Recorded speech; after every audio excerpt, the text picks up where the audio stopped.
రామ్ చరణ్ బుచ్చిబాబు కాంబినేషన్లో వచ్చిన పెద్ది సినిమా ప్రపంచవ్యాప్తంగా విడుదలైంది. భారీ అంచనాల మధ్య వచ్చిన ఈ సినిమా ఎలా ఉందనేది ఇప్పుడు రివ్యూలో తెలుసుకుందాం.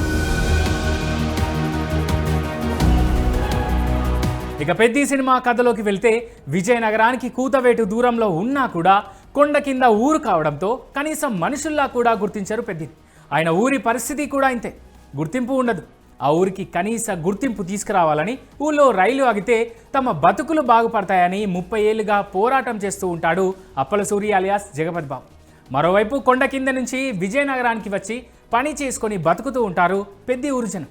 ఇక పెద్ది క్రికెట్ బాగా ఆడతాడని తెలిసి అతన్ని వేలంపాటలో కొనుక్కుంటూ ఆ ఊరి జనం మ్యాచ్లు ఆడుతుంటారు. ఇక అదే ఊళ్ళో ఉండే ఒక పొలిటికల్ లీడర్ కూతురు అచ్చియమ్మ అలియాస్ జాన్వీ కపూర్ను చూసి తొలి చూపులోనే ప్రేమలో పడతాడు పెద్ది. అదే సమయంలో క్రికెట్ వదిలేసి కుస్తీ వైపు అడుగులు వేస్తాడు. అక్కడి నుంచి రన్నింగ్ వైపు వస్తాడు. అలా క్రాస్ ఓవర్ అథ్లెట్గా ఎందుకు మారతాడు? కొండ కింద ఊరు నుంచి ఢిల్లీ వరకు పెద్ది ఎందుకు ప్రయాణిస్తాడు? ఇదంతా ఎందుకోసం? ఫైనల్గా పెద్ది ఊరు బాగుపడిందా లేదా అనేది పెద్ది అసలు కథ.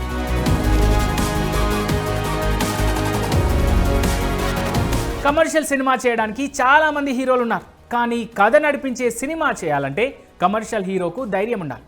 ఆ ధైర్యం చేశాడు రామ్ చరణ్. పెద్ది సినిమా కాదు, ఓ ఎక్స్పీరియన్స్. బుచ్చిబాబు సినిమా తీయలేదు, ఓ అద్భుతమైన ఎమోషనల్ కథ చెప్పాడు. సినిమాలో హై మూమెంట్స్ కోసం వెతకొచ్చు, కానీ కథలో మాత్రం ఎత్తుపల్లాలు రెండింటినీ చూపించాలి. బుచ్చిబాబు అదే చేశాడు. పెద్ది కథను మాస్ అండ్ ఎమోషన్ కలబోతగా చెప్పే ప్రయత్నం చేశాడు. అండ్ పెద్ది సినిమాలో ఎత్తులే ఉన్నాయని చెప్పలేం, పల్లాలు కూడా ఉన్నాయి. కానీ ఆ లోతుల్ని మరిపించేలా పెద్దిని చివర్లో పై ఎత్తులో కూర్చోబెట్టాడు బుచ్చిబాబు. తీసుకున్న కథ పాతదే, గుర్తింపు కోసం ఓ కుర్రాడు చేసే పోరాటమే ఈ సినిమా. తన పోరాటానికి ఆటను ఆయుధంగా, అస్త్రంగా వాడుకున్నాడు. పెద్దిగాడు తన ఆటతో ఏం చేశాడు, ఊరి భవిష్యత్తును ఎలా మార్చేశాడు అనేది ఈ చిత్రకథ.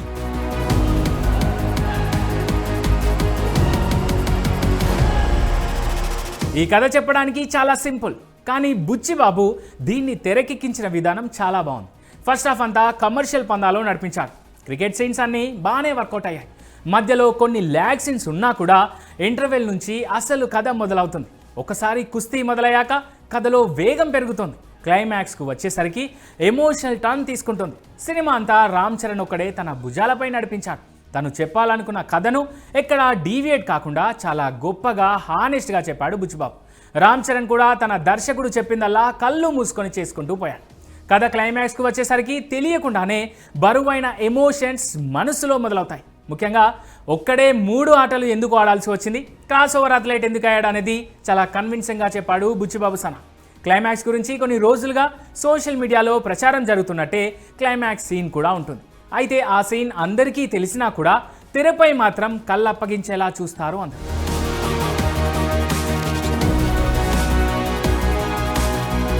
ఇక బాలీవుడ్ నటుడు దివ్యేందు క్యారెక్టర్ గురించి కాస్త ఎక్కువగానే మాట్లాడాలి, కానీ సినిమాలో మాత్రం అతని పాత్ర చాలా తక్కువగానే చెప్పాలి.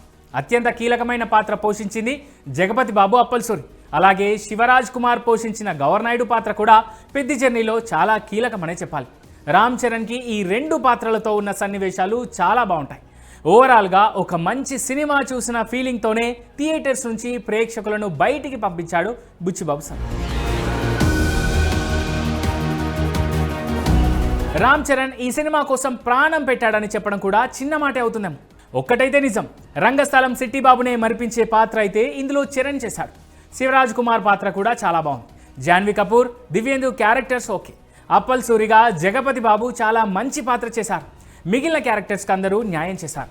ఈ సినిమాలో తెరపై కనిపించే హీరో రామ్ చరణ్ అయితే తెర వెనుక నడిపించిన హీరో ఏఆర్ రెహమాన్. ఆయన రికార్డింగ్ చాలా రిఫ్రెషింగ్గా అనిపించింది. సినిమా స్థాయిని గట్టిగా పెంచేసింది. ఇక రత్నవేలు సినిమాటోగ్రఫీ కూడా ఈ సినిమాకు ప్రాణం. నవీన్ నూలి ఎడిటింగ్ కూడా బాగుంది. బుచ్చిబాబు తన వంతు ప్రయత్నం చాలా సిన్సియర్గా చేశాడు. హీరో దొరికాడు కదా అని కమర్షియల్గా కాకుండా మంచి కథనే చెప్పాడు. వృద్ధి సినిమాస్ నిర్మాణ విలువలు బాగున్నాయి. ఓవరాల్గా పెద్ది సినిమా మనసును కదిలించే కొండ కింది ఊరోడి కథ.